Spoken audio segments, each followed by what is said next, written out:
नमस्कार साथियों, एक बार फिर आपका स्वागत है आपके अपने YouTube channel the GK zone में। आज हम नेशनल जीके टॉप 25 एमसीक्यू की वीडियो देखेंगे। इस वीडियो के अंदर आपके टॉप 25 क्वेश्चन रहने वाले हैं जो आपके प्रीवियस एग्जाम्स में कई बार पूछे गए हैं। जो आपके आने वाला एग्जाम है हरियाणा सीईटी या फिर अदर कोई भी, चाहे वो CHSL, SSSC या अदर किसी भी स्टेट का या सेंटर का कोई भी एग्जाम हो, उसमें आपकी मदद करेंगे। आपका स्कोर कितना बनेगा आउट ऑफ 25 हमें कमेंट बॉक्स में जरूर बताएं। चलिए शुरू करते हैं आज की वीडियो। पहला क्वेश्चन है, नियमित मुद्रा जारी करने वाला और दिल्ली को अपने साम्राज्य की राजधानी घोषित करने वाला दिल्ली का प्रथम सुल्तान कौन था? ऑप्शन है कुतुबुद्दीन ऐबक, आलम शाह, बलबन या इल्तुतमिश। राइट आंसर हो जाएगा ऑप्शन नंबर डी, इल्तुतमिश। देखिए, दिल्ली के ऊपर या मैं कहूँ कि सल्तनत काल की जो शुरुआत होती है वो होती है कुतुबुद्दीन ऐबक से। 1206 ईस्वी में कुतुबुद्दीन ऐबक राजा बनता है। ठीक है, इस वंश को और किस नाम से जाना जाता है? गुलाम वंश। किस नाम से जाना जाता है? गुलाम वंश। किसके गुलाम थे ये? मोहम्मद गोरी के गुलाम थे। तो दिल्ली सल्तनत का जो उद्धारक है, मतलब वो वास्तव में इल्तुतमिश को माना जाता है। हालांकि पहला जो शासक था वो कुतुबुद्दीन ऐबक था, जिसने 1206 से लेकर 1210 तक शासन किया था। लेकिन दिल्ली का वास्तविक जो संस्थापक है वो माना जाता है इल्तुतमिश को, क्योंकि दिल्ली सल्तनत की जो शाही संरचना थी, जो उसके प्रमुख अंग थे, चाहे वो इक्ता प्रणाली हो, सैन्य व्यवस्था हो या मुद्रा प्रणाली को सुव्यवस्थित करना हो, ये सारा काम किसने किया था? इल्तुतमिश ने किया था। ठीक है, तो नियमित मुद्रा जारी करना और दिल्ली को अपने साम्राज्य की राजधानी घोषित करना, ये श्रेय किसको जाता है? सल्तनत काल में इल्तुतमिश को जाता है। ठीक है, चलिए आगे बढ़ते हैं। निम्न में से किसको शक्तिशाली नोबेलों के एक समूह चिहालगानी का विनाश का श्रेय दिया गया था? देखिए, जिस समय इल्तुतमिश शासक था या सुल्तान था, इल्तुतमिश ने एक 40 सरदारों का एक समूह बनाया था। इसके अंदर कितने सरदार थे? 40 सरदारों का एक समूह बनाया था। और इस समूह 40 सरदारों के एक समूह कहा जाता था चिहालगानी। किस नाम से जाना जाता था? चिहालगानी के नाम से जाना जाता था। हमसे पूछा गया है, इन 40 सरदारों का जो ग्रुप था चिहलगानी, इनके इनका विनाश किसने किया? मतलब शासन व्यवस्था में इन 40 सरदारों का काफी रोल होता था, तो इसको खत्म करने का काम किसने किया? ऑप्शन है इल्तुतमिश, और इल्तुतमिश ने इसको बनाया ही था, तो ये भी याद रखिए इल्तुतमिश ने इनको बनाया था। रजिया सुल्तान, बलबन या कुतुबुद्दीन ऐबक। तो राइट आंसर हो जाएगा option number C, Balban. Balban ने 1266 से लेकर 1287 ईस्वी तक शासन किया, और जो इल्तुतमिश द्वारा जो तुर्की सरदारों का दल था 40 सरदारों का, उसको समाप्त करने का काम बलबन ने किया। ठीक है, नेक्स्ट क्वेश्चन देखते हैं। नेक्स्ट है, सल्तनत वंश की विशालतम स्थायी सेना जिसका भुगतान सीधा राज्य द्वारा किया जाता था, बनाई थी। ठीक है, सल्तनत काल की अगर मैं बात करूं, उसमें एक विशाल सेना किसकी थी जिसका भुगतान जो है, इनकी सेना को जो सैलरी दी जाती थी वो सीधे राज्य के द्वारा दी जाती थी? आपके ऑप्शन है इल्तुतमिश, अलाउद्दीन खिलजी, मोहम्मद बिन तुगलक या सिकंदर लोदी। तो राइट आंसर है option number B, Alauddin Khilji. Khilji वंश का जो शासक जब अलाउद्दीन खिलजी बना, तो अलाउद्दीन खिलजी ने अपने शासनकाल में सेना को नकद वेतन देना शुरू किया। ये कई बार क्वेश्चन पूछा जाता है, इसको इसलिए ध्यान से करिएगा दोस्तों। सेना को नकद वेतन देना सबसे पहले किस शासक ने शुरू किया सल्तनत काल में? तो अलाउद्दीन खिलजी था, जिसने अपनी सेना को नकद वेतन देना शुरू किया था। ठीक है, इसके अलावा इन्होंने और क्या किया? घोड़ा दागने की प्रथा चलाई, सैनिकों के हुलिया लिखने की प्रथा भी इन्होंने शुरू की। तो right answer is option number B, Alauddin Khilji. Next है, निम्नलिखित में से बलबन से लेकर गयासुद्दीन तुगलक तक सभी सुल्तानों के संरक्षण का किसने उपभोग किया? इनमें से कौन ऐसा रहा जिसने बलबन से लेकर और गयासुद्दीन तुगलक तक सभी के दरबारों में रहा? यानी कि गुलाम वंश से लेकर और तुगलक वंश तक सबके दरबारों में कवि के तौर पर कार्य किया, वो कौन था? ऑप्शन है बंदायूनी, जियाउद्दीन बर्नी, अमीर खुसरो या इबन बतूता। तो right answer is option number C, Amir Khusro. देखिए, अमीर खुसरो ने दिल्ली सल्तनत के शासक बलबन से लेकर गयासुद्दीन तुगलक तक सभी सुल्तानों का संरक्षण प्राप्त किया। 1253 ईस्वी में, कब, याद रखिएगा, 1253 1253 ईस्वी में उत्तर प्रदेश के पटियाली कस्बे में इनका जन्म हुआ था और इनका जो मूल नाम था वो अबुल हसन अमीर खुसरो था। अबुल हसन अमीर खुसरो, इनका जो मूल नाम था वो क्या था? अबुल हसन, अबुल हसन अमीर खुसरो। ठीक है, तो right answer is option number C. चलिए नेक्स्ट देखते हैं। मनियरों का राजकुमार किसे कहा जाता है? पहला क्वेश्चन है, मनियरों का राजकुमार किसे कहा जाता है? आपके ऑप्शन रहेंगे। Option number A Ibrahim Lodhi, Mohammad bin Tughlaq, Babur या अकबर। तो right answer is option number B, Mohammad bin Tughlaq. मनियारों का जो राजकुमार है वो किस शासक को कहा जाता है? मोहम्मद बिन तुगलक को कहा जाता है, जो कि तुगलक वंश के शासक थे। नेक्स्ट है, सूफी आंदोलन मूलतः कहां से प्रारंभ हुआ? सूफी आंदोलन के बारे में आपने सुना होगा। सूफी संतों का जब इस्लाम के प्रचार के लिए इनका योगदान है, तो ये कहां से शुरू हुआ, ये हमें बताना है। आपके ऑप्शन रहेंगे दिल्ली, लाहौर, काबुल या फिर फारस। तो right answer is option number D, फारस। फारस को एक और किस नाम से जाना जाता है? पर्शिया। किस नाम से जाना जाता है फारस को? पर्शिया के नाम से। किस नाम से जाना जाता है? पर्शिया के नाम से जाना जाता है। देखिए, 10वीं शताब्दी के बाद परंपरागत जो रूढ़िवादी जो प्रवृत्तियां थी, उन पर अंकुश लगाने के लिए इस्लाम धर्म का एक आंदोलन, जिसे सूफी आंदोलन के नाम से जाना जाता है, इसकी शुरुआत हुई। इसका जो सूत्रपात है या इसकी जो शुरुआत है वो फारस या जिसे पर्शिया कहा जाता है, वहां पे हुआ था। और वर्तमान में इस देश को किस नाम से जाना जाता है? ईरान। किस नाम से जाना जाता है वर्तमान में इसको? ईरान के नाम से जाना जाता है। ठीक है, तो right answer is option number D, फारस, पर्शिया या ईरान। नेक्स्ट है, विजयनगर राज्य की स्थापना किसने की थी? दक्षिण भारत का बड़ा ही विशाल साम्राज्य हुआ है, राज्य हुआ है विजयनगर, उसकी स्थापना हमसे पूछा गया है किसने की थी। ऑप्शन है तुलु वंश, संगम वंश, सालो वंश या देवराय वंश। तो right answer is option number B, Sangam वंश। विजयनगर की स्थापना किसने की थी? संगम वंश ने की थी। और किस शासक के द्वारा की गई थी? तो दो भाई थे, हरिहर और बुक्का। क्या नाम था? हरिहर और बुक्का। ये काफी बार क्वेश्चन रिपीट हुआ है। हरिहर और एक का नाम था बुक्का। हरिहर और बुक्का दो भाई थे, जिन्होंने, जो संगम वंश से संबंध रखते थे, जिन्होंने विजयनगर राज्य की स्थापना की थी। कब की थी, अगर ये पूछ लिया जाए कब की थी, तो 1336 ईस्वी में। हरिहर और बुक्का नाम के दो भाइयों ने विजयनगर राज्य की स्थापना 1336 ईस्वी में की थी। चलिए नेक्स्ट है, हम्पी के स्मारकों के समूह का निर्माण किसने किया? ऑप्शन है हरिहर बुक्का, उडयन और शिशुनाग, देवरमन या मारावर्मन और शिरमारा। तो right answer is option number ए, हरिहर और बुक्का, जिसका भी हमने पीछे जिक्र किया। तो हम्पी के जो खंडर वर्तमान में जो कर्नाटक में मौजूद है, तो ये भी आपको पता होना चाहिए, हम्पी का जो स्मारक कहाँ है वर्तमान में? कर्नाटक में। कहाँ है भाई? कर्नाटक में। तो हम्पी के जो खंडर हैं वो विजयनगर साम्राज्य की जो प्राचीन राजधानी का प्रतिनिधित्व करते हैं, यानी कि प्राचीन समय में इनकी राजधानी थी। विजयनगर काल में बने इस शहर में स्मारकों के समूह के निर्माण का श्रेय किसको जाता है? हरिहर और बुक्का नाम के दो भाइयों को जाता है। ठीक, नेक्स्ट है, निम्नलिखित बहमन शासकों में से बीजापुर में प्रसिद्ध गोल गुंबज का निर्माण किसने करवाया? तो एक क्वेश्चन तो यहीं से हो जाता है कि जो गोल गुंबज है वो कहाँ स्थित है। तो गोल गुंबज कहाँ है? कहाँ है गोल गुंबज? बीजापुर। बीजापुर में है। हमें बताना इसका निर्माण किसने करवाया है। ऑप्शन है मोहम्मद आदिल शाह, मोहम्मद गवा, यूसुफ आदिल शाह या Ismail Adil Shah. Right answer is option number A, Mohammad Adil Shah. Gol Gumbaz का निर्माण किसने करवाया है? मोहम्मद आदिल शाह ने करवाया। कहाँ है स्थित? बीजापुर में है। कहाँ है गोल गुंबज? बीजापुर। ये तो ऑप्शन में है ही, क्वेश्चन में Bijapur.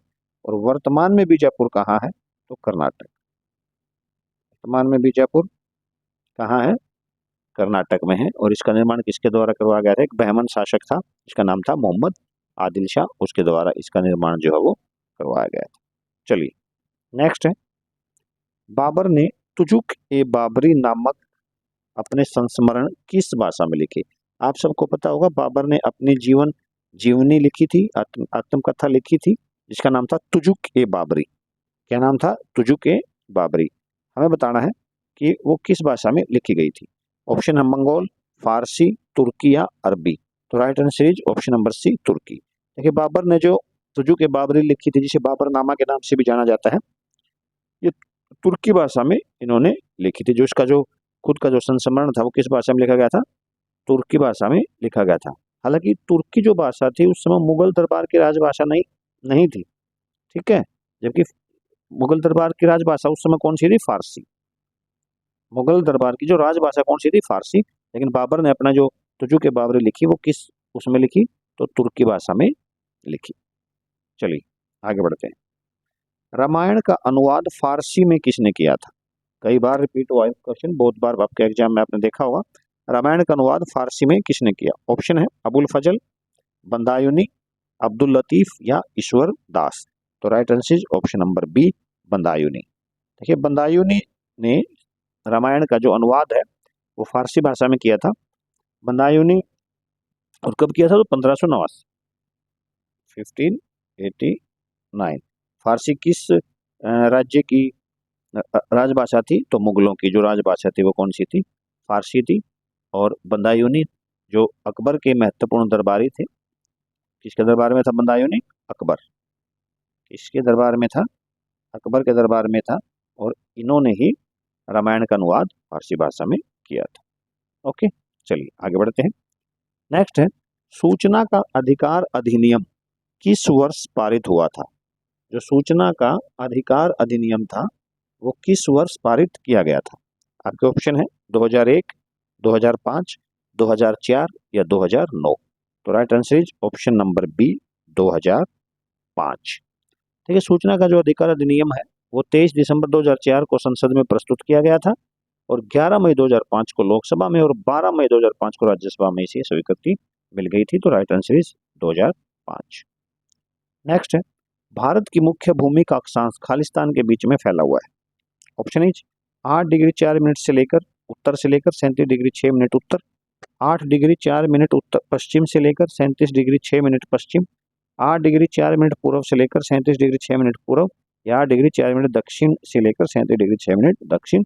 Right answer option number A, 8 degree 4 minute उत्तर से लेकर 37 डिग्री 6 मिनट उत्तर तक। देखिए भारत का जो अक्षांशीय और देशांतरीय विस्तार की अगर मैं बात करूं तो भारत का जो अक्षांशीय विस्तार है वो है 8 डिग्री 4 मिनट से लेकर 37 डिग्री 6 मिनट उत्तर। और इसकी अगर मैं देशांतरीय विस्तार की बात करूं तो देशांतरीय विस्तार कहां से कहां तक है?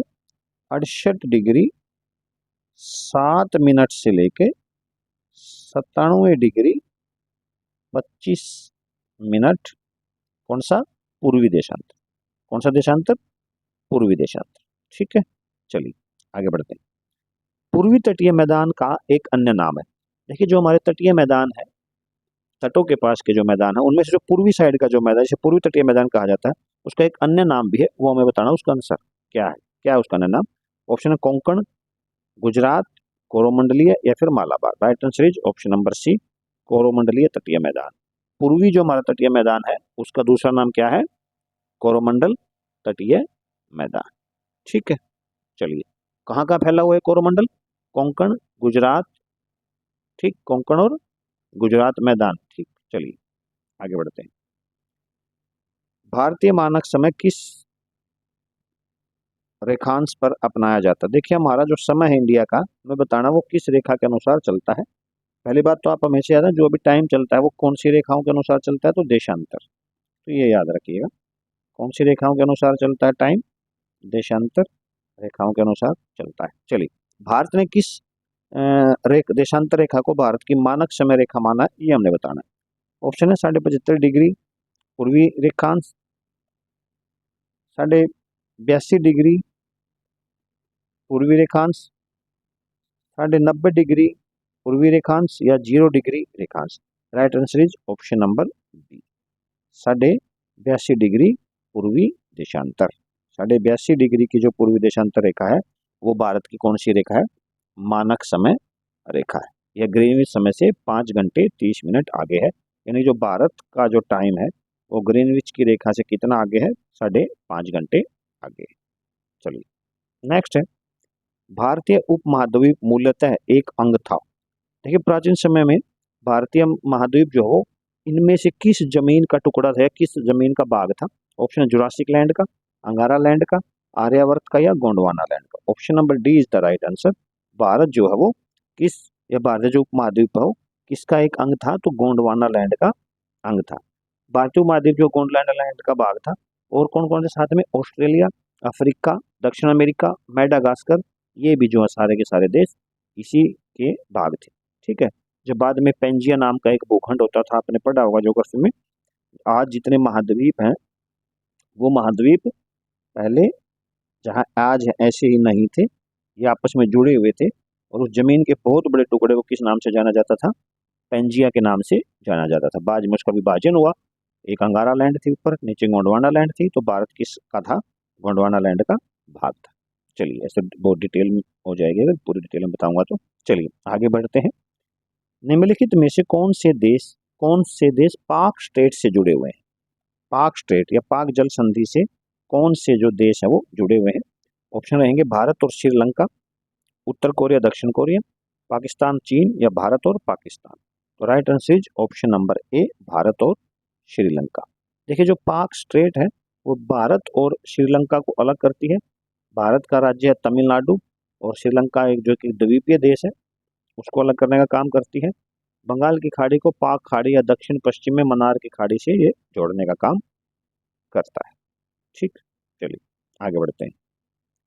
कोंकण तट कहाँ से कहाँ तक विस्तृत है? कोंकण जो तट हमारा, हमें बताना है वो कहाँ से कहाँ तक फैला हुआ है। ऑप्शन है गोवा से कोच्चि, गोवा से द्वीप, दमन से गोवा, या गोवा से मुंबई? तो right answer is option number C, Daman से गोवा।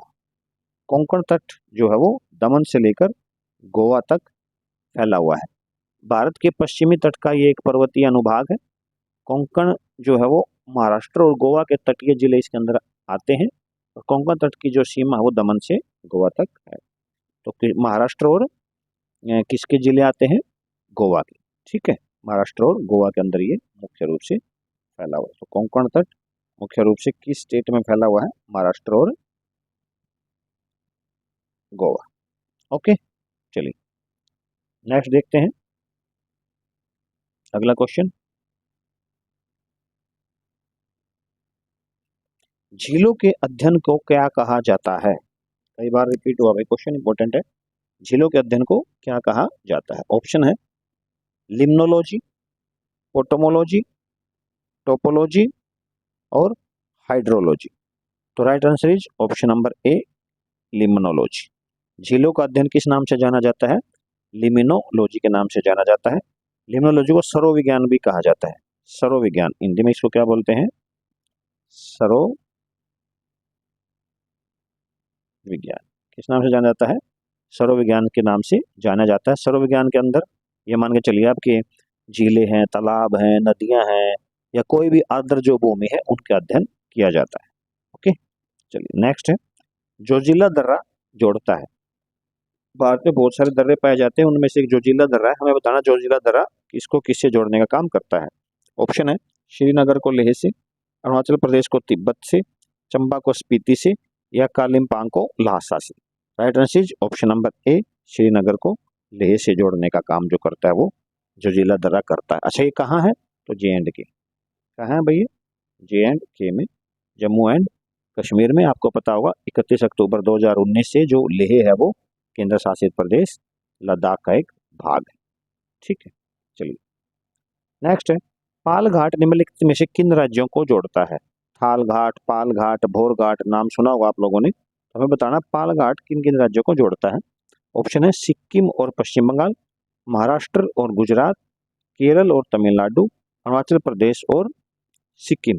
तो right answer is option number C, Kerala और तमिलनाडु। पालघाट जो है वो केरल और तमिलनाडु को जोड़ने का काम करता है। मैं कहूँ कि केरल और तमिलनाडु के बीच में एक क्या है, दर्रा मान सकते हो, एक दर्रे का काम करता है।